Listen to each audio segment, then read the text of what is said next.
Hey guys, it's Steven here. Welcome to a very special video today. I have the amazing Fate Decided joining me. Hey Fate. What's going on? How you doing? I'm glad to be here. I'm good. Thanks for coming on with me, man. And we are here today to talk about an amazing film, the Wes Craven classic, Nightmare on Elm Street. Yes, the first original number one Nightmare on Elm Street.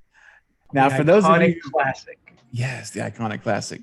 And for those of you who may not be aware, the movie stars the great Robert Englund, Heather Langenkamp, Johnny Depp in his very first film debut, and the great John Saxon, which is he shows up in a lot of great horror movies in the 80s. Yeah, he's iconic too. He is iconic. Now, the movie, again, as I said a moment ago, is masterfully written and directed by the amazing Wes Craven, which are my channel, Craven Something Scary. Obviously, you guys know that Really. it's dedicated to him and his work. And so, very excited to be talking about one of his films here. And it was released in theaters way back on November 16th, 1984. I can't believe it's been that long, but yes, it's been that long. Time flies. Time flies. It does. Now, one fun fact about the show was that it was made by New Line Cinema. And after the film's success, it's been nicknamed now the studio that Freddy built because it literally put them on the map. They were near bankruptcy when they did this film. And you may be aware of that already, Fate. But this really saved the studio and it launched it into doing a whole lot of other films. I, though, would rather say it's the studio that Wes built because without Wes Craven, there is no Freddy Krueger.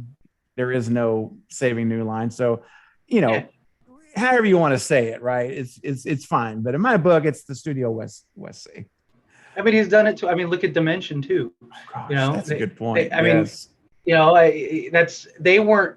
People forget that they weren't this iconic studio that we know today until Wes came. And then he started pumping out all the films with them, and it anyway, there's something definitely there to be discovered. I think you're right. I think so. Yeah, little gem. Well, guys, before we dive into Nightmare tonight, I want to ask that you all would smash that like button on this video right now, and if you've not subscribed to the channel, do so right now. There's really no reason to wait because all of the content on this channel is, guess what? All horror, all the time. And if you like this kind of video, if you like updates on horror films, whatever the case is, it's going to be all I focus on here. So hit that subscribe button and the bell notification so you'll receive notifications for all of future content that it gets posted. And also, oh, good. Oh, sorry. I was going to say real quick, it's for this. Anybody that is subscribed to Fate Decided, please subscribe to this channel. It's a wonderful channel. And I want to know, I will be monitoring. I want to know how many of my subscribers watch this video. So leave a comment and just Fate Decided or Fate or whatever. Leave a comment. Let's get the engagement up and hit that subscribe button. All right. I want to see how many of my my subscribers can help out. All right. Sorry, awesome. I didn't mean to interrupt you. Dude, that's fantastic. Thank you. That's really cool. I appreciate that. Absolutely. And speaking of, in the links below, if you look down in the description, I'm going to have my social media links there and also the link to Fate Decided's channel. So I want you guys to do the same thing after this video. Go over to his channel. We're going to talk more about his channel later, but I still want to say now, go after this video to his channel, subscribe, and leave him a comment and tell him that you came over from our collaboration video today. Let him know. And his content is so great, and we'll talk more about it a little bit later. But definitely do that. You got to do that after this video. So, all right. Well, you know what, Fate? After all this, I think we're about ready to dive into this movie. I'm excited about it. I'm excited. So you know what time it is. Let's get it. It's trailer time. All right. Green screen, 80s green screen. Gotta love it. Oh, yes. Oh, the graphics. Beautiful. Beautiful. Yes. Oh, there's the kids of Elm Street don't know. That's the creepiest thing ever. Isn't it? Something is coming to get them. There's something out there, isn't there? Oh, dude. Oh my gosh. You could just see the cuts happening. Can't wait. Did that? Me too. I don't know. What's the coroner got to say? He's in the jar and puking since he saw it. They're gonna kill me for sure. Did you do it? There was somebody else there. He was locked in a room with a girl who went in alive and came out in a rubber bag. No one knows where it came from or who it will visit next. Nancy? There's something wrong with you. You're imagining things. Nightmare on Elm Street. Do you believe in the boogeyman? No. Whatever you do, don't fall asleep.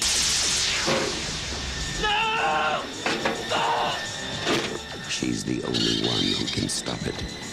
If she fails, I'm your boyfriend now, Nancy. no one will survive.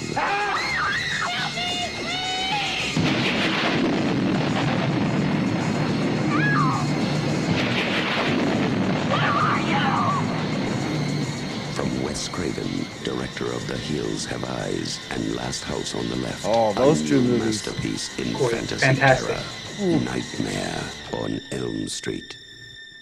Man, we may have to do a collaboration in the future on those movies. Oh my. Yeah, gosh. definitely. Oh. Definitely. All right. Real quick before we Yeah. jump into the discussion, did Yeah. you notice in that trailer? Because I don't think I've ever watched the trailer. Did you notice in the trailer that with the phone when he's like, "I'm your boyfriend now"? That wasn't Freddy's voice. No, I it never- was I not. never That was noticed some kind of a overdub from somewhere. I don't know where Yeah. they got that from. That threw me off. I noticed it too. Like, yeah. hey. But that's not the same. That's not Robert's voice at all. No, but so all right.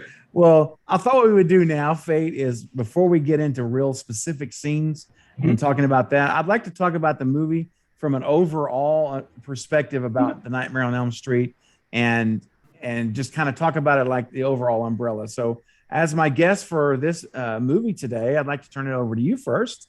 And let's talk about some of your thoughts on the overall perspective of the movie.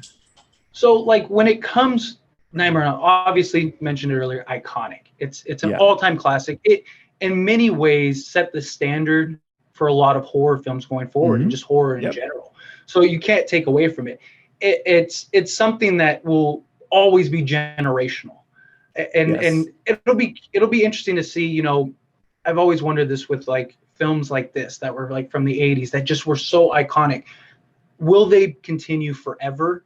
Or will what is the point in which they become sort of irrelevant, if that makes sense? But Yeah. as far as the movie itself, it's one of those things like you never get sick of watching. And being a Craven film, every time you watch it, you find something new. You see something different. That's right. You know, and it's a masterpiece in many ways.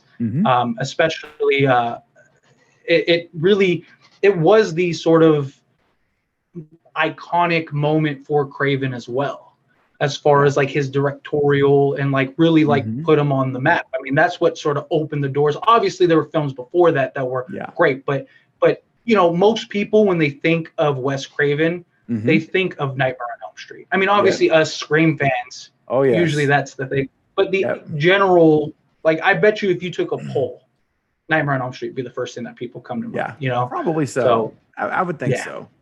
I think Scream would be a really close second. Oh, absolutely. If not tied. If not tied, it would be really. But I think Nightmare still might edge it out because it's so iconic. Like you say, when you think of the big iconic figures of horror, anyone who doesn't list Freddy Krueger in the first one or two at least, you know, to me they're missing the boat because it's that iconic. It's funny because like you look back and obviously it was one of those franchises that got, you know, 7 sequels or whatever. 6 sequels. 6 sequels, something like that. 7 because New Nightmare I think was 7. New Nightmare, yeah. But it's amazing how, like, when it comes to this franchise and obviously remakes, I wasn't a fan of the what was it, 2010 remake. Me either, man. Not at all. But like most people have other nightmares that you immediately go to, like, Dream Warrior. I was a big fan. That would be, I think, the second best one. Yeah, I believe. Well, and it's crazy because the second Nightmare on Elm Street, did so terribly. It did. Like from a fan perspective. Yeah, it was surprising to see that they made more, and they kind of got a little better each time, in my opinion. I mean, none were as iconic as obviously the original, but it was like they were like, we have something on here. We're like, if you take something like a Friday the 13th, it's like they got worse over time. Yeah. There's one. Go ahead. I'm going to cut you off. Good. No, you're fine. It's just like, there's obviously a gem here and there. Like, what is it? Jason Takes Manhattan is usually one people immediately go to and are like, oh, that's a good one. But for the most part, Jason Goes to Space for me. Yeah, Jason Goes to Space was fun. I don't know what it is. It's like a guilty pleasure of mine. I've actually referenced that. I can't tell you how many times. Like, and people are like, what's one of your favorite, Jason movies? That's one of the first ones that always pops in my mind for whatever reason. Absolutely. It's a terrible movie. It's terrible. It's terrible to the point of being awesome. It's like awesome, terrible. And I just love that. And it is. I mean, look, if you're watching a movie based on the premise of Jason in space, then you already know what you're getting into. I mean, let's be real. That's why I'm a fan of B-rated movies. I always said that because when you go to see a theatrical release, you expect it to be good. Yep. And then when it's not, you're disappointed. But a B budget film, you're not expecting it to be good. So when it is, it's a gem. It's a gem, man. It's one of those things. But it totally is.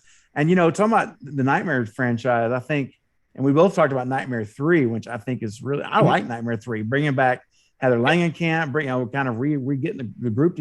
And what I think was awesome about what saved it was that they brought Wes Craven in to write the movie, because he wrote the movie. He didn't direct it now, but he was I think he's technically a co-writer, but it was pretty much Wes Craven's thumbprint all over that movie. And he even gets credited for the screenplay. And that was, so a lot of what we see in 3 was from Wes's own creative mind, is what he wanted. And I think that's why perhaps it got it back on track. At least for me, it really did. From 2 to 3, it's so much better. And night and day, and I think Wes Craven honestly saved the franchise, because I think 3 brought it back up to a different standard again. And they just rolled from there, with all the other sequels. But, just my 2 cents on that. I think that. No, I agree with you. Because I think part of me doesn't know what they were thinking with part 2, but I think at least I look at it as, I think that they were trying to play off of that, like, reality into or dream into a reality type thing. But it became like the original. It kind of goes into what we're talking about, the overall film. Right. It was just so unique and so different. Absolutely. And just the idea of almost like this mythical creature killing. Like, it's not like Jason and even from a Scream perspective, like it's Myers or any of those. It's guys. Somebody you can see. It's something like, I can see it in front of me. Obviously, we've seen the movies. You can't, even when you run, it's useless. But you have the idea of I can run. Where what made Nightmare on Elm Street, I felt so impactful, was that creativity of, like, it doesn't matter what you like. Eventually, you have to fall asleep. Sooner or later, you're going to fall asleep, and then that's it. Like, there's no avoiding it, because then now you're in his world. That's right. You're in his world, and it really is a good point. And I think that it's one of kind of what I felt are 3 concepts of this movie that, overall speaking, that Wes did such an amazing job. And that's one of them, is the idea of this killer, Freddy Krueger, who can only kill their victims in their sleep. And it's so brilliant, isn't it? It's just so brilliant, and it's frightening. It's different and just so fresh, something out of the ordinary, and which is what you're talking about. And secondly, though, I thought was brilliant also was the idea, and by the way, guys, in case you don't know, spoiler alert, this is a very old movie, so we're going to talk spoilers here. Just talking 40 years. Yeah, 40 years is long enough to see it. So we're coming full-blown spoilers. So the second idea is that you can bring Freddy out of the dream world and Yeah. into the real world. As we see, as Nancy goes through the movie and she realizes, and we'll talk about scenes later, but she gets the idea that this could happen. And I thought that was brilliant. And then finally, the way you defeat him, without getting specific, is just that you ultimately take control of your fear and the energy that you're giving to him in your dreams, or in this case, you're giving to your fear. And Wes Craven actually said that he intentionally did this very philosophical message in the movie. He wanted to communicate that you gain victory by not giving your energy to your fears. Yeah, to overcome your fear that way. Yeah. And so he said that was a real philosophical message that was a part of a horror movie. And it rings through.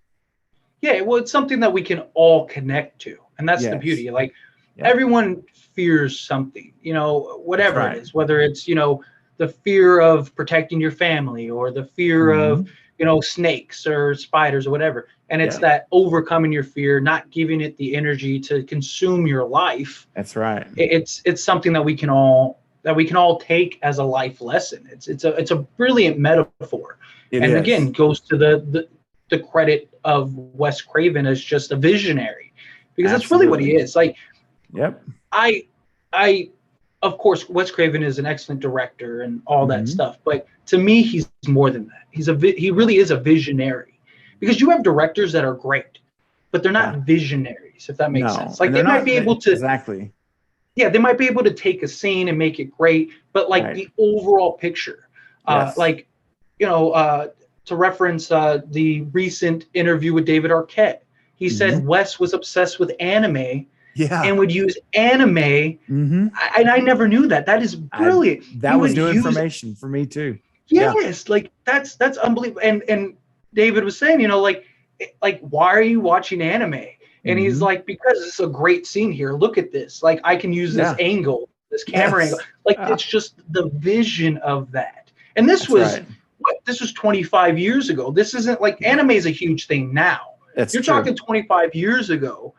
It's like, that was at a time where like it was taboo to talk about anime. And he was so like, he used it in his filmmaking. He would find creative. It's just, again, visionary. It's more than a director. That's right. Just a visionary. It's a great description. A brilliant storyteller. And I've always thought that he was, because like you say, you can be a director, and I'm not discounting that, because that's huge, but that doesn't mean you can tell a creative story. You can direct a scene, but he could do both. He could masterfully direct a scene where it was just connected, the right amount of tension, the right amount of everything to make it awesome. But he also had the mind of a writer and a visionary creator. And you put those two together and we see these results, and they're just fantastic. And this movie is truly an icon. It's iconic. Yeah, absolutely. I mean, just think of how many, not just iconic films, but franchises he's launched. Yeah. Like everything. It's so much so, like, you put his name on something. I mean, even films that don't even really get met. Like, what is it? Cursed with Christina Ricci, stuff like that. Absolutely, yes. Excellent movie. I love that movie. That's like the last thing that people might think about when they think of him. And but like when you watch that, you're like, that's great. But that just shows how great Wes Craven was. That even a movie like that, which would, if it was any other film by any other director and creator, would be heralded as one of their best films. But because it's Wes Craven, it's the last thing that people think. It's just, again, it just goes into what we're talking about. It's brilliant. It really is. And that's another movie that I think it's so underrated. It does not get the just due, I believe, that it should get, especially when you understand the backstory with that movie and the fight with that movie with the Weinsteins to make. That's a whole nother video. There is so much. The fact that he could take all of that and still make it a good movie, like a really enjoyable, you'd have no idea that was going on. Everything was watched it. Yeah. So, but great point. No, that's a great point. Absolutely. Now, Faye, did you have any other overall information? Or are you ready to dive into some scenes? I'm ready to dive into it because I don't want to accidentally because I'm getting itchy here. I know, me too. Especially after watching that trailer, I'm like, oh my gosh, we got to talk about this. 100%. So I'll give you the floor as well. Let's talk about our favorite scenes in the movie, maybe our top scenes. So like it's a tough one because there really are such great scenes. I have to say personally, it's the Tina and what's the Rod. Sorry, I blanked on that for a second. The Tina and Rod scene, just because. Could you imagine? Obviously, it's an iconic kill. She's being dragged along the wall, all that stuff. You see the slash marks. But could you imagine being Rod, where you're locked in this room with this girl? Yes. She is getting torn to shreds, like a piece of meat being thrown at rabid dogs. Mm-hmm. And you, what do you do? And then the aftermath of him, trying to explain to everybody that it's not there. And when he's talking to Nancy and she's asking him questions, he's like, I don't know. There was nobody there. And then she's like, how did somebody get under the blankets with you? And he's like, I don't know. And so I felt like the reason I put that up there as my favorite scene is just because of one, I feel like it's sort of the center point for the entire film. Because you have the Rod transition in a lot of ways. That kind of what launches and is the catalyst going forward. But also, it's a scene that if you really put yourself into and you put yourself in the perspective of Rod, it becomes a literal nightmare. It becomes this thing of just what would you do? Your life is, even if you aren't killed by Freddy, your life's over because nobody's gonna believe that you didn't kill her. Yeah, and you have no chance. It's impossible. It's and then just that helplessness. Yes.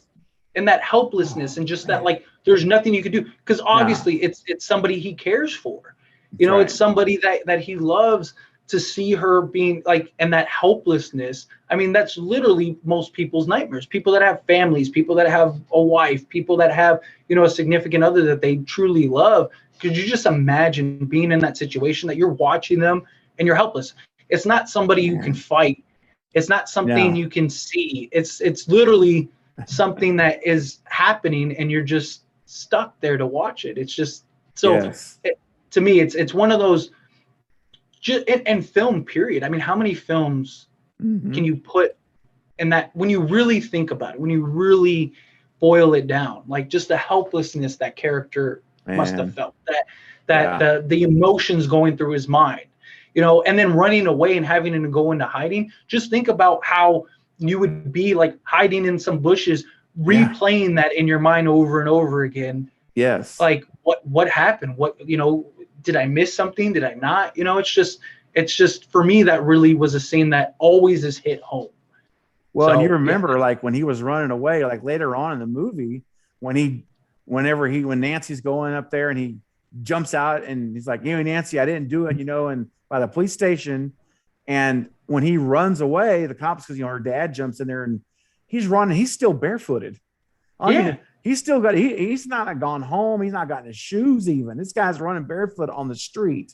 Well, he doesn't even have a shirt on. Yeah, that's right. Just he has the jacket and jeans and barefoot. I mean, that would be just so traumatic. I can't imagine, man. That's oh my gosh, that's about as iconic. That's an iconic scene. Just not even. It is. We're talking about an iconic movie, and that's a scene that anyone who's seen the movie, that's a movie that everyone can connect with, and immediately want to talk about that scene. That is, and the scene itself. While we're talking about it, because it was on my list of my top as well, because the way that scene was filmed and done, it was revolutionary, and I don't use that word lightly. When the Matrix came out, when there was the 365 camera around Trinity, that had never been done before. That was revolutionary. They had all those cameras set up and they showed up. That was a revolutionary. This one was too, because no one up to that point had done on film, at least what they did, and where Wes had the entire set built of this room, right? The room set, and everything's nailed down, and it was built up off the floor. So, and it would rotate, full rotation, and all that. And the great thing was he said they even nailed the lights, like the outside lights, like the moonlight that's coming in. The lights were nailed, so nothing moved. So when you see her going off the wall and the ceiling, and nothing else moves, nothing, it's so believable. And this is before CGI, man, right? This is practical effects. This is back when you had to make a movie with your hands. Yes, you had to be creative, because you can't just go, we'll do it on the computer. That's no. This was actually physically done, a physical set. And I remember the first time that I saw that movie, or in that scene in particular, it literally made my skin crawl, because and I have to, and the actress, and I forgot her name, but she's a great actress who played the role of Tina, but her screams, dude, were so blood curdling, and just they just gave me, like, they just got under my skin. And I'm like, I'm watching this and seeing her go up on the wall, and the blood and the screaming, and then she comes down, and then it was shocking. When I saw that, I was like, oh my gosh. And it happens way at the front of the movie. Like, it's kind of reminds in me the first 15 minutes. Yes, first 15 minutes.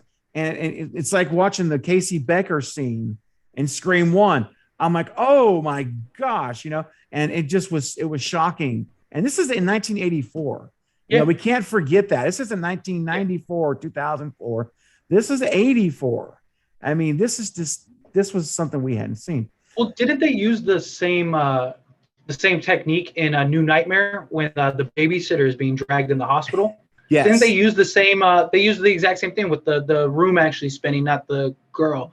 Yes. That they because Wes already knew how to do that. That's right. So if I'm not mistaken, he did use that again, and that's a good pickup, man. Yes, he did. It was just so amazing, and Wes mentioned that he wanted to have this death at the beginning. He wanted this up front because he wanted to set the tone so that the audience would see who they're dealing with. This is who they're dealing with. This Freddy Krueger. This is what they're up against for the rest of the movie. And it was just brilliant to be done first rather than like later or at the end. It was great. And what a great tone setter. Yes. You know what I mean? Like, something like that. You're just like, what else is going to happen? Yeah. Oh, seriously. It was, oh man, it was, even when I watched it to this day, I'm like, man, this is so good. This was done brilliantly, and just fantastic. So, all right, man, what's your next scene? I could talk a long time about that, and we'll move on. So, honestly, the next one that immediately comes to mind is sort of the end scene with Nancy's mother. Oh, gosh. Just because you think it's over, you think it's done, you think like this is it. She woke up, it was all a dream, and then you see the the soft top drop down. It's Freddy's shirt, all that stuff. And then she gets dragged, and obviously, you have that shock factor, the jump scare type scene. But just the like, especially back then, most of those films ended.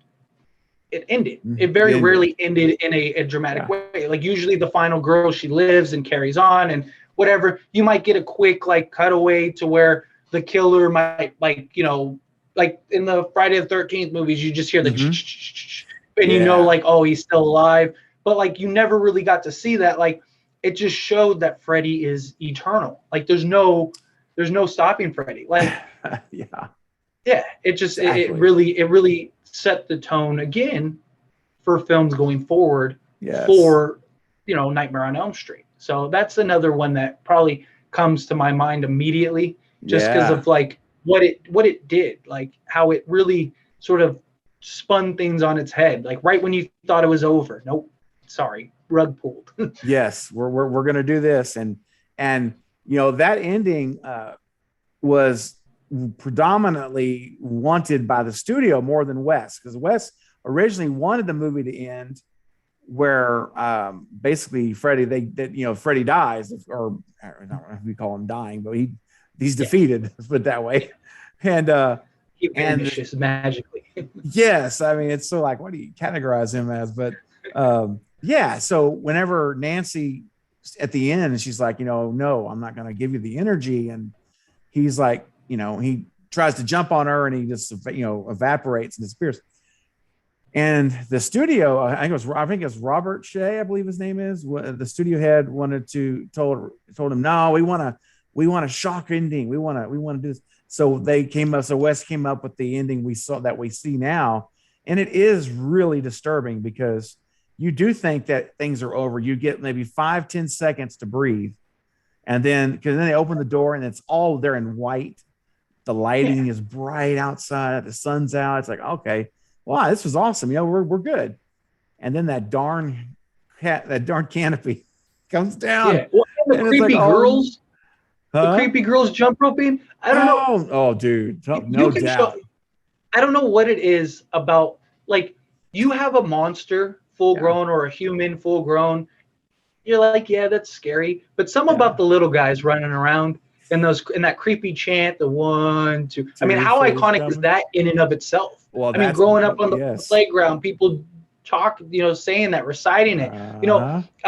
When I was growing up, people would take that and make up their own words to it. It's that jingle that always carried on, forever. But just that whole scene, and then her getting dragged through that little window. Now that was crazy. I'm like, oh my gosh, Yeah. Freddy's arm comes through. I know it's but it worked, man. She came, he sucked her through it, and then he goes in credits, filmed by Wes Craven. I'm like, oh my goodness, and you're just like, wow. Yes. Oh my gosh. Man, I got to tell you another scene. I'll throw one out there. There's a couple I have, and you may still have some of these too, but the bathtub scene with Nancy is. Man, again, so many of these scenes, I hate to say iconic over and over, but they really are, because they're so memorable. And the bathtub scene was a brilliant scene. The way they did it, it was so believable. It was so authentic looking. And when she's there, and of course, so it's 2 parts, right? We have the claw coming up from the water. All right, that's the first thing. And you're like, oh no, because she's dozing off while she's laying in the tub. But then what got me though was when she's sucked down, which in this movie, Freddy has a tendency to suck people down in places, and so you see her going underwater, and of course, Heather Langenkamp does say that the girl that's underneath the water who is topless, she says, that's not me. Just so you know, that's her stunt double. I thought that was funny. But anyway. Man, that was terrifying when she goes under the water. And I have a thing anyway about, I'll just be transparent with you. I have a thing about drowning. The thought of drowning really freaks me out. Always has since I was a kid. And so that scene in particular, I will never forget, because I'm like, oh no, you're underwater and you're trying to breathe and you got this guy coming at. But I thought that whole bathroom scene was pretty great. And the whole idea of how they filmed it was incredible. Do you know the backstory about how they filmed that scene with the swimming pool? Not entirely. I know it was like a tank, right? It was, if I'm not mistaken. Yeah, it was like. But it was a swimming pool. It was actually a swimming pool. Yeah.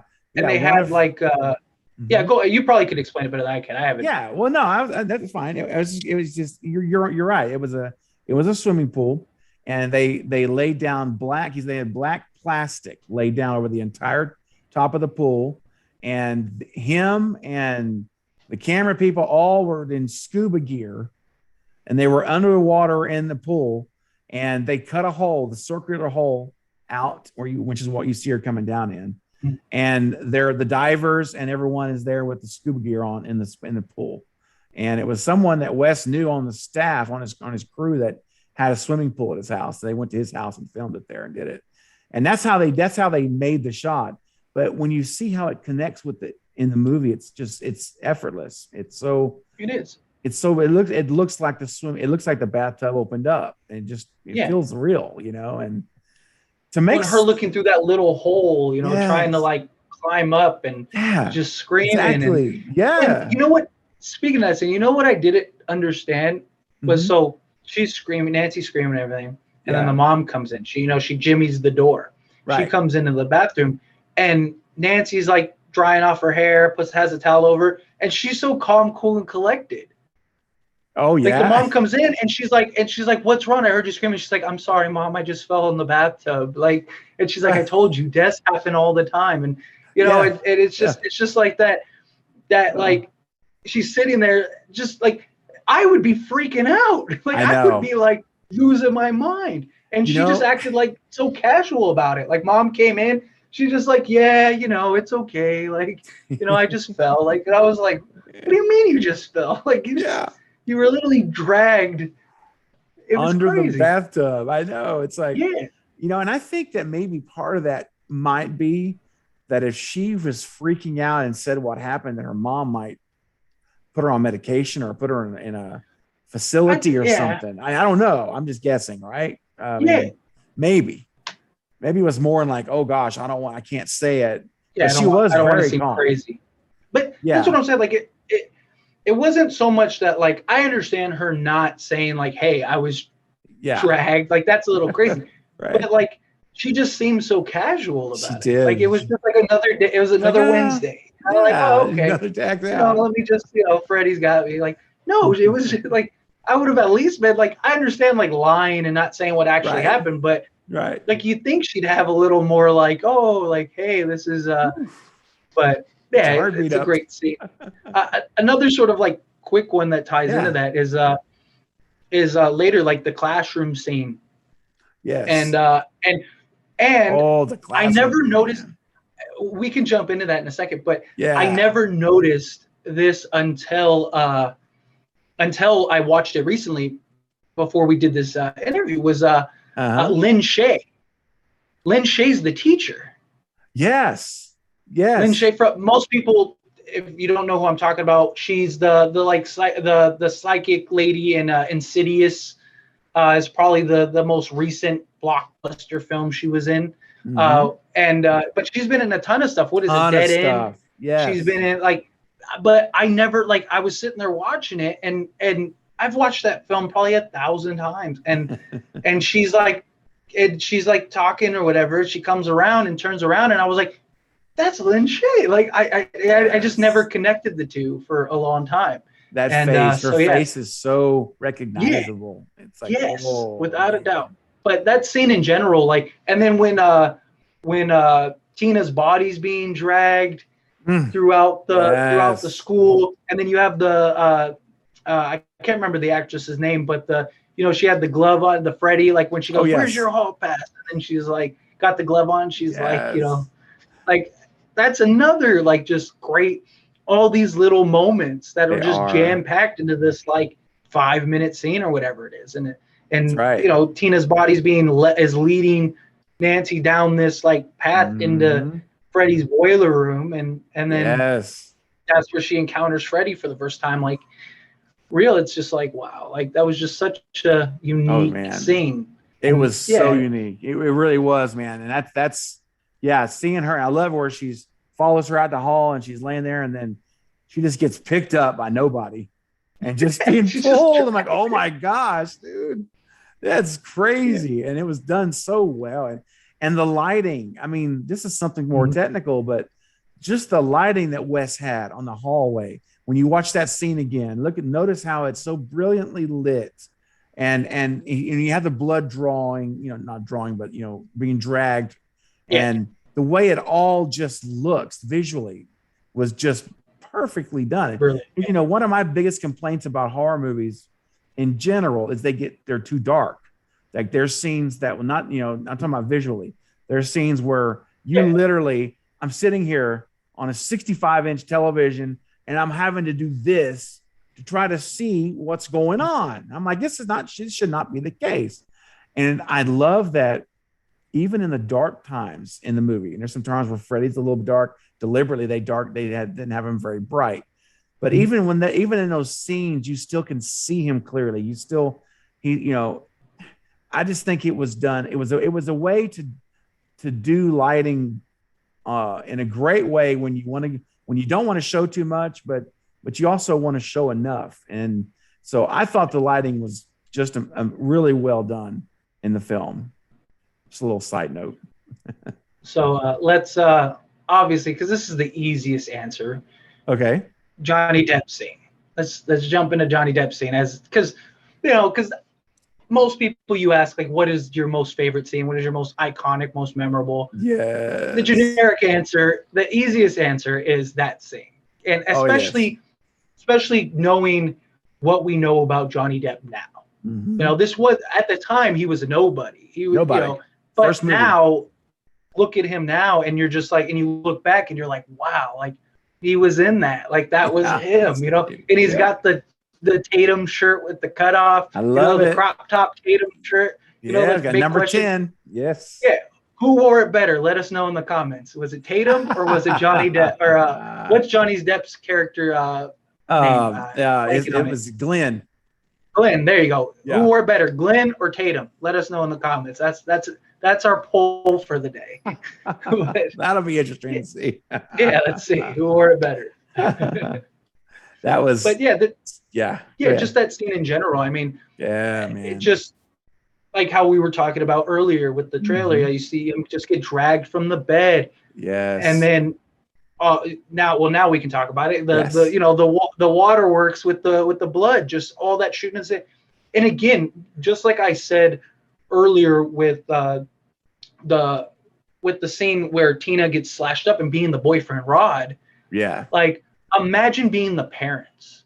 Oh man. And and walking into that room and seeing it, being the mother, like when she's just breaking down because she just sees all the blood everywhere and it's dripping from the ceiling and stuff. Yeah. And then when the cops come, you see you see it dripping from the ceiling upstairs, downstairs, and they got like a bucket out catching it. Yeah, catching all the blood, and you're just like, dude. Like imagine being that. And even one of the cops reference, I can't remember the name he says, but he's like, so and so hasn't been able to stop throwing up since he saw it. The coroner. And, that's was in there. But I mean, you really think about like you see something like that. You can imagine like if that was real and you walked into a scene like that. I don't care how tough your stomach is. You're gonna be. Yeah.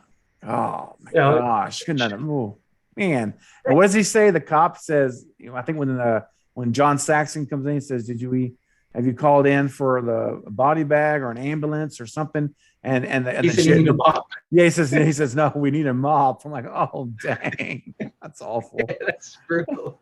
That's what a cop would say, though. I mean, I it is that joke with the mop. Like most people might see that and think like, why would a cop joke like that? Why would a coroner, anybody? Because they do that in real life. That's real life. Like they do. They joke back and forth and match. Because again, you see that stuff so much, you start taking a toll. It does, man. Now the bed scene is incredible, and I love that they made the TV fall in on them and the old stereo and the record player. It's like just dumping on him. Like, dude, he's actually down there. It's like, that was hilarious. Because they could have had it where he just fell under and stuff on but they didn't. Even the cord at the end. You notice the. Yeah, and at the end of the scene when everything's gone, the power cord gets yanked down. If you remember that or not, it even falls down. Like, dude, but that it's an incredible scene.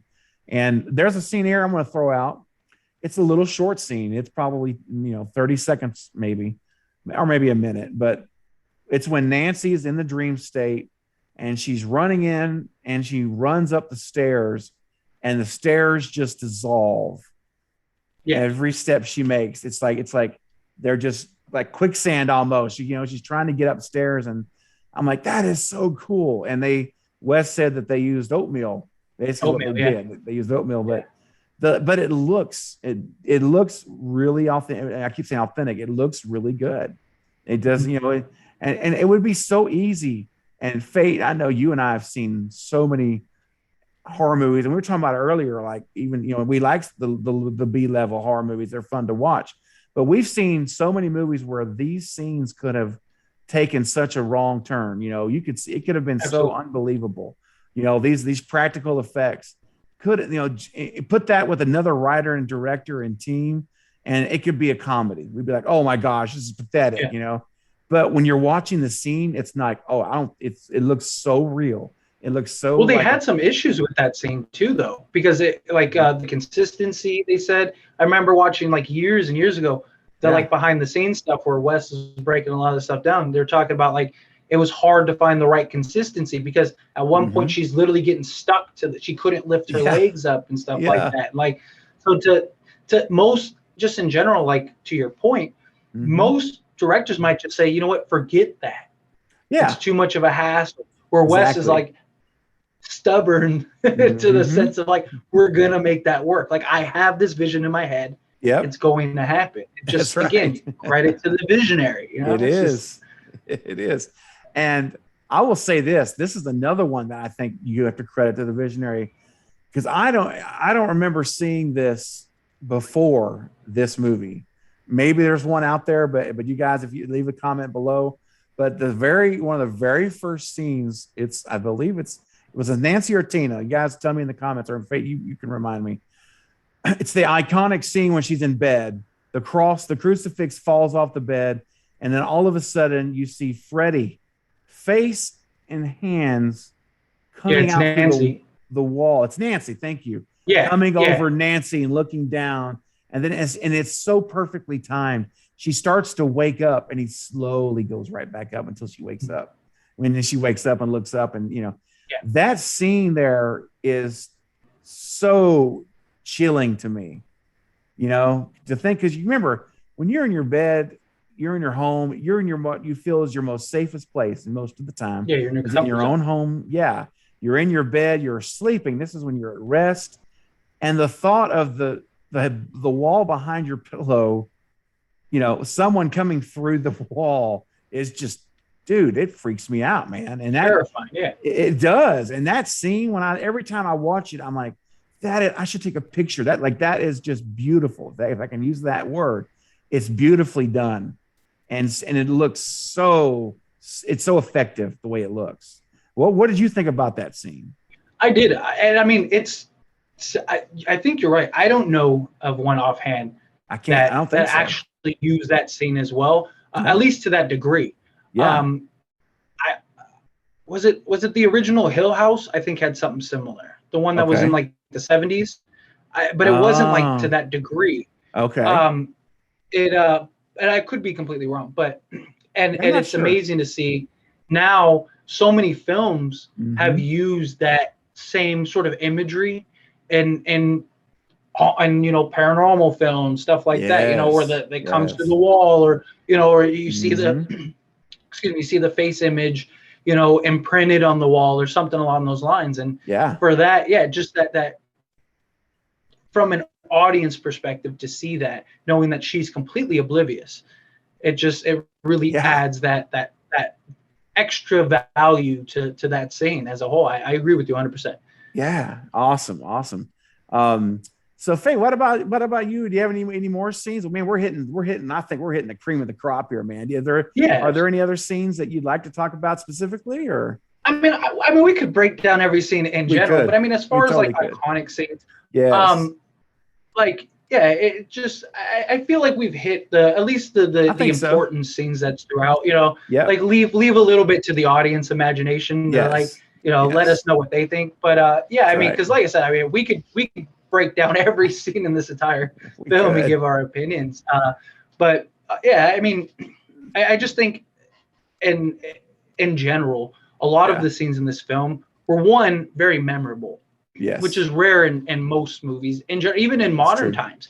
I mean, how many films can you reference where they had 7, 8, 9 scenes that were forever embedded in your mind? Yeah. You watch it and that's it, and just from a character standpoint, I mean, give Robert Englund all the credit in the world. Oh, for sure. I mean, just think of how I mean, it changed his life in general. I mean, to this day. Yes. And he's been in some other great films like Incubus. I don't know if you've ever seen Incubus. I have not with seen Robert that one, Englund. man. No. Great movie. What is it? 10,000 Maniacs, stuff like that. He's been in some he's been in other like really quality horror films. Yeah. But you see Robert Englund, boom, Freddy Krueger, like that. Absolutely. So I man. mean, it's just I'm glad the you brought scenes him in up. general.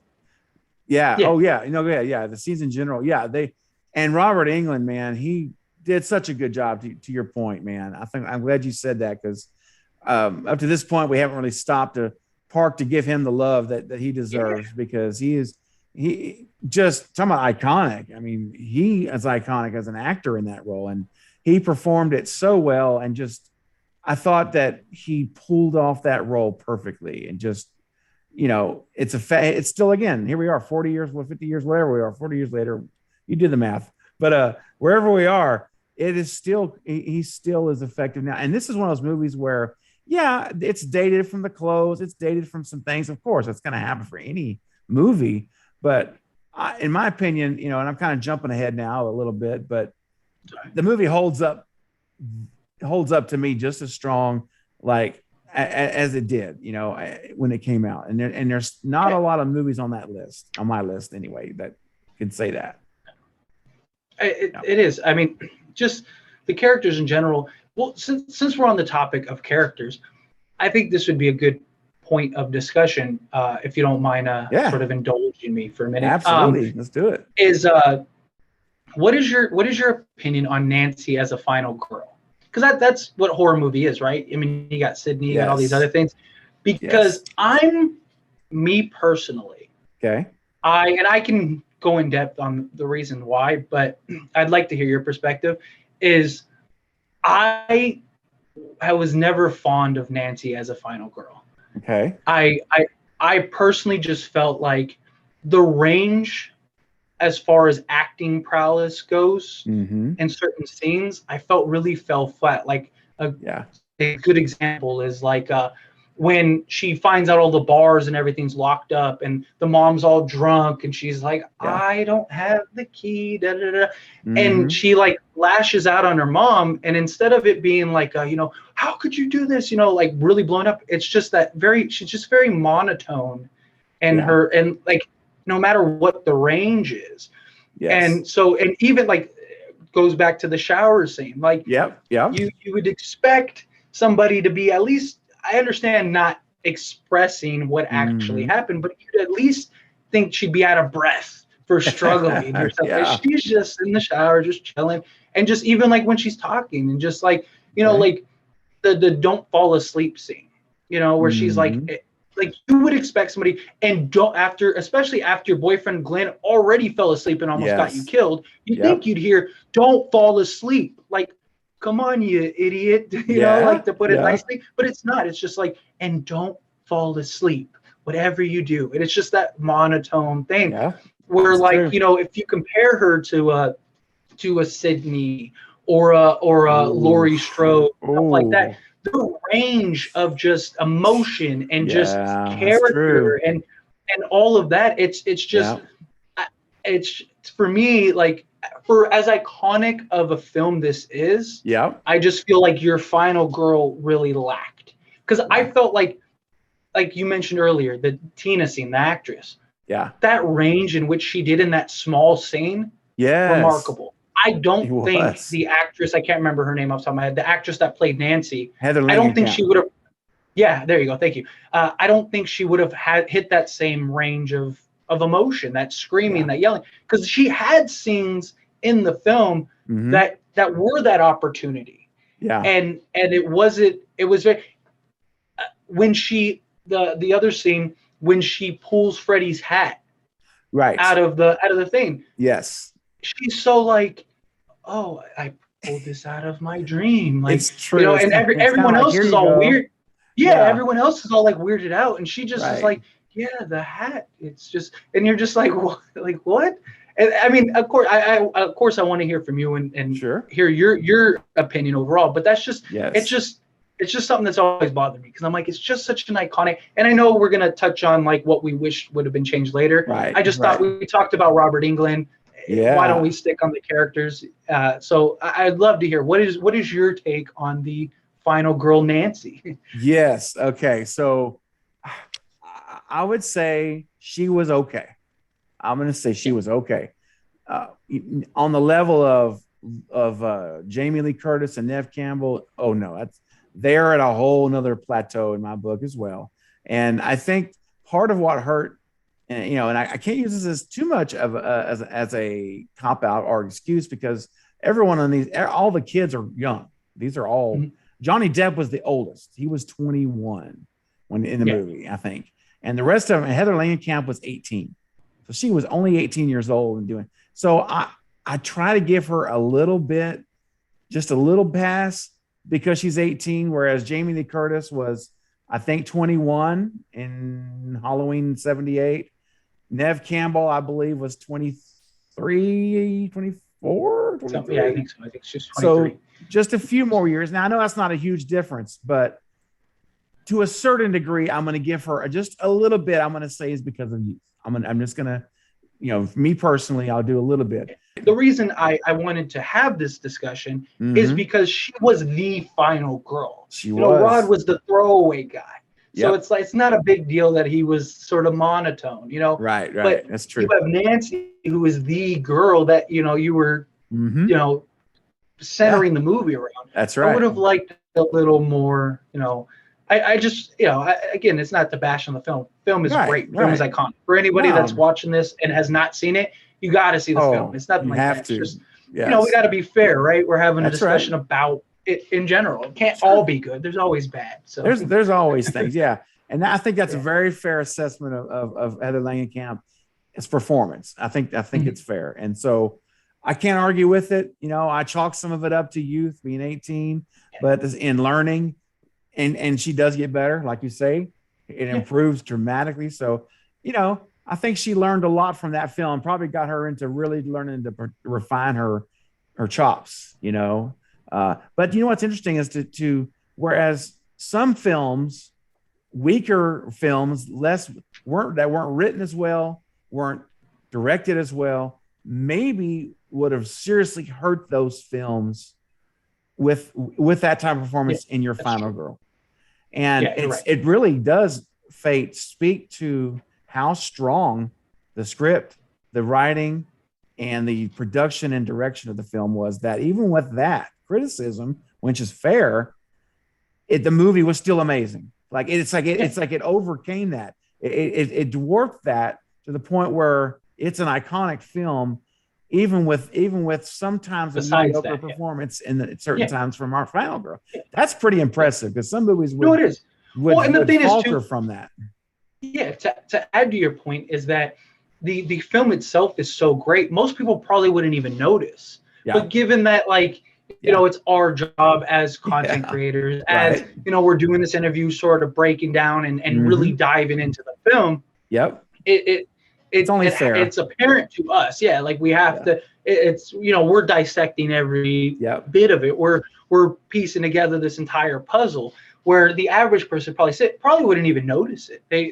So people that watching it probably wouldn't even notice it. It's just when you really break it down. Granted, now that we've pointed it out, people will probably notice it. But, they're going to be like, hey, "Oh, here's that scene they were talking about." Oh yeah, all upset. But yeah, it's just it is. It's one of those things. But anyway, thank you for indulging me in that discussion for a minute. Oh, that was great. That was awesome. Well, let's talk about, and we probably have already talked about it because we've talked about the big ones, but let's definitively, for the record, tell everyone who's watching what each of our favorite kill was in the movie. What would be your number one if you only could pick one? What would it be? It's Tina, the Tina scene with Rod and everything. It's just like I mentioned earlier. It's just, that's it. Yeah. Well, I'm not trying to be a copycat here, Fate, but it's Tina's death for me. I mean, it has to be. It's the only answer. It is. Yeah. Well, because the easy answer is Johnny Depp, because now we know what Johnny Depp is, the degree in which that kill was. If I just showed you those two kills and didn't give you context and didn't give you the film itself, most people would probably choose the Johnny Depp scene. But given the gravitas in which that scene meant and the impact in the film in general, it's too important and significant to not pick that. So that's right. Yes, 100%. All righty. So that leads us to, what would you say was your number one most favorable aspect of the movie, if you had to pick one? That's a tough one. I got a good one. Yeah. The pace of the film. Okay. Because you watch that film and it's over before you realize it, not in a bad way. No. Like, it's very, and I'm sure that's not an answer you were expecting. No, that's but it's true. Like, when you watch that film, like, because even when I was watching it recently, preparing for today, by the time I reached the end, I was like, there's only like 5 minutes left in this film, if I remember correctly. And I felt like I just started watching it. And again, to a good degree, you got the film itself just was in such a good pace, and it told the story in such a fluid transition that it really made it for a quality film. Because you see it all the time, even great films. There's points in the film where you're just like, all right, like, we could get through this. Like, I never felt like there was a point in this film that was like that. No. It perfectly kept you engaged. It perfectly moved along, and it just went from one scene to another. I mean, you got to think, we mentioned probably like 6 or 7 iconic scenes in general, and they were all, and that's essentially the movie outside of little pieces here and there, but it's so spread out.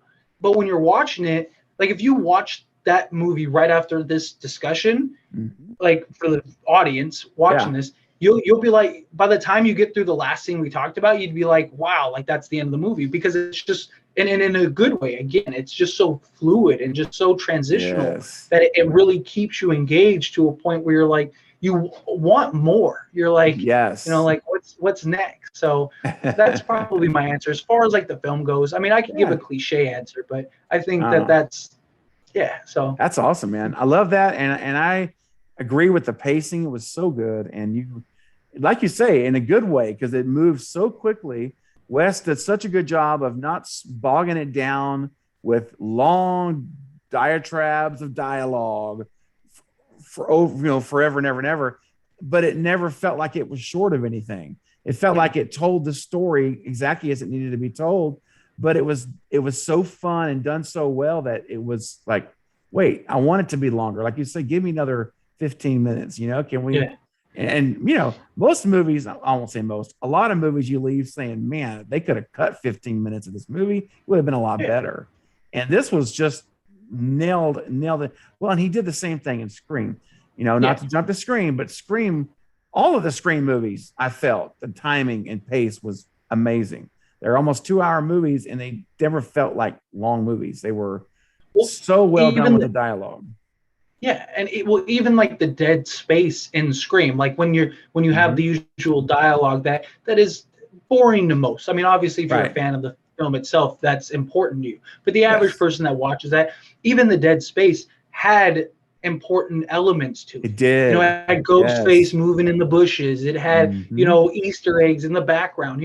All of those, what many people would perceive as just like, oh, this is just filler for the film, just a quick dialogue, was actually very significant for the film. And that was what Nightmare on Elm Street did so well, and didn't have any of that filler. It just was a perfect they basically cut out all the BS and just said, let's just do this film. Like, they basically, I mean, I don't know how long the original film was supposed to be, but it's almost like they were like, just get rid of this. It's a smooth transition. So no, it was great. And I agree 100%. And my probably most favorite aspect is also, maybe what considered a sellout of an answer, but I'm going to say it anyway, because it's the whole concept.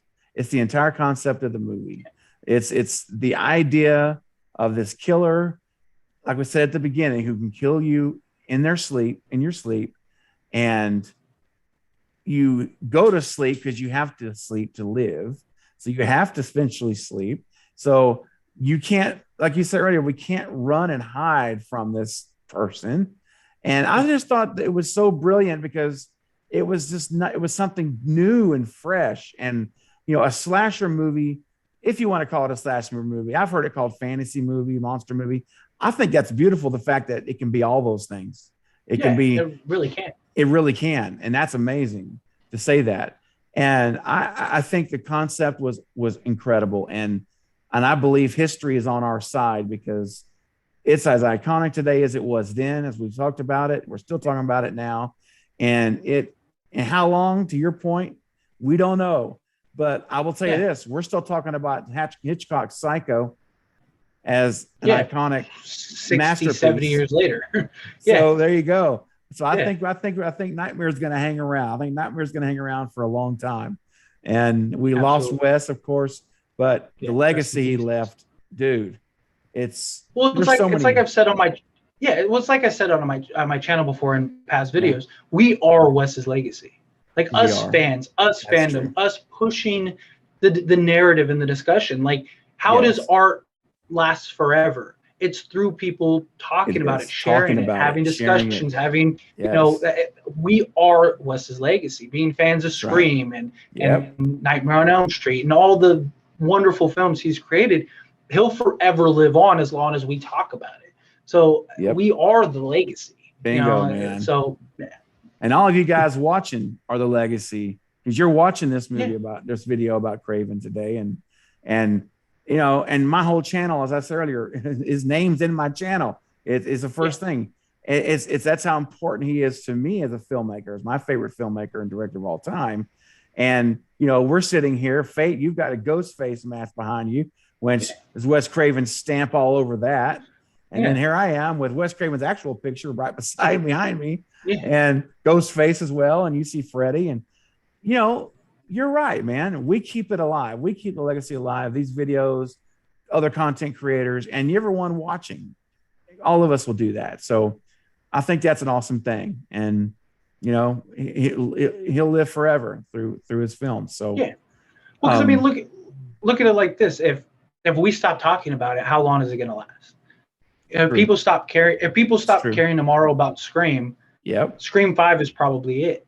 But because we care and because it'll probably be successful, we'll probably get a 6. We'll probably get a 7. We'll probably get, or what ends up happening is with the remakes and the reboots and stuff, if we stop talking about Wes's legacy, people might think 2010 Nightmare on Elm Street was the first Nightmare on Elm Street. Exactly. That's right. You know what I mean? Like, and over time, and as time goes on, that is a real possibility. Unless you pass it down and continue and educate the next generation over on who this is, because eventually, because Wes unfortunately passed away, he can't continue to create films for newer generations. So the only way that that's going to continue on is through us fandom. I mean, Scream 5 is an entry point for many people. It is. This is the first Scream.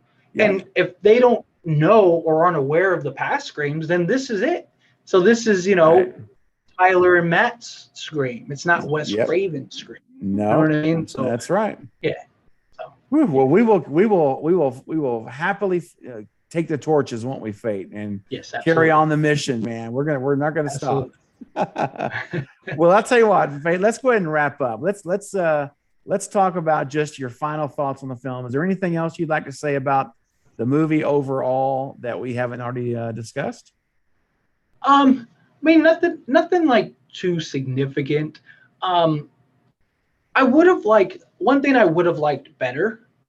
Okay. Or done better, I guess, would be like, I wish they would have explored the reality versus dream state, like especially like how Nancy was able to pull the hat into reality.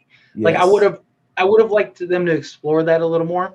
The other thing that I would have really liked to see explore more is Freddy's control in the dream world, because the only real control we got to see was sort of his teleportation. Like he's here one minute and he's there the next, and like there's really no escape. But I would have loved to see sort of like that expand. I'm not to take anything away from the film. It was a great film, but Yeah, it would have yeah. been interesting. I feel like if I could have changed anything, it would have been that. Like expand, you know, maybe give another like 10 minutes throughout the film. Okay. Wouldn't have made a difference, and Yep. really like expanded on like that. You know, maybe Nancy goes through one door and she ends up in an entirely back to where she started or something along those lines, you know, or to make it seem like there's really no escape other than you have to wake up, you know, because there's Yes. scenes where, you know, she's able to, you know, jump out the window and land on the mat that you see on screen. You see this, but you know, she's able to jump on the mat and then run away. And Yeah. yes, Freddy catches up to her, but how cool would it have been if she jumped out that window and landed on her couch in the living room? You know, or something along those lines. You know, you yeah, get what I I'm see. saying? Like to I where it's do. just like, or she like walks through the living room door, the front door, and ends back in her living room. Like, you know, it would have been Yeah. very easy to do even back then, but Right. still would have really played to that mindset. Again, not taking anything away from the film, just something that I would have personally liked to see them expand on a little more. All But right. overall, I mean, again, we keep saying it. The audience is probably sick of it, but it's iconic. It is Yes. iconic. There's no Yes. better word for it than that. No. Wes is a visionary. All the little subtleties, just the direction, the pace, the time, the film Mhm. itself, all the great scenes we got. Robert Englund again, kudos. You know, Oh yeah, absolutely. he did phenomenal. Everything from start to finish was just a Yes. film that is going to live on forever. Like you said, we're Mhm. 37 years in, Yep. and we're still talking about it to this day, or 47 or whatever 47. it is. Yeah. You know, yeah. Exactly. So Yeah. yeah, and it's still to this day is such a huge, Yeah. just iconic moment. So Yeah. yeah, it's just something that that's I basically think that's awesome. No, you perfectly said, man. You said it perfectly, and I don't really think I have much at all to add to that. I think that it was a movie that if you've not yet seen, I'll say it one last time, you guys need to see it like today. Whenever you're watching this video, when this video is over, you really should go rent it, buy it, whatever you need to do to watch the original Nightmare, because it is a piece of not only horror history but film history. It's this one, like, you know, this one exceeds just the slasher monster genre. This is like the big boys, you know, coming out, you know, of horror. So anyway, check it out. It was an amazing movie, and it was fantastic. And something else that's fantastic is Fate Decided's YouTube channel. So Fate, let's transition now. Let's talk about your incredible channel, which I enjoy your content quite extensively. I really do. And so, guys, in the description below, you're going to see the link that will take you right to his channel. So when this video is done, click the link, go right over there immediately before you even look at a video. Hit subscribe first before you do anything. Then watch and like those videos that he's got. Let me tell you something. You will not be bored. The content is incredible. It's extensive. And you can literally, I dare you to hit the play all button on the channel and just let it rip and get ready for you. Talking about get your popcorn ready. Get your popcorn ready, because you're going to be informed. You're going to be noted. You're going to get news, information on Scream 5. You're going to get theories. You're going to get, and remember, Scream 5. Yeah, the trailer coming. What's that, Fate? I said a little bit of everything. A little bit of everything. That's right. And you're going to, you know, Scream 5 specifically, we're talking a lot about, and the trailer's coming out soon from when this video is filmed. It'll be out already when you guys watch this.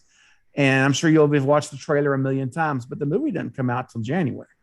And there's a lot to talk about, right, Fate, on your channel, absolutely. I'm sure, between now and January. So, Fate, for those who have not seen your channel yet, why don't you take kind of where I've launched the launching pad I've got here and tell us more.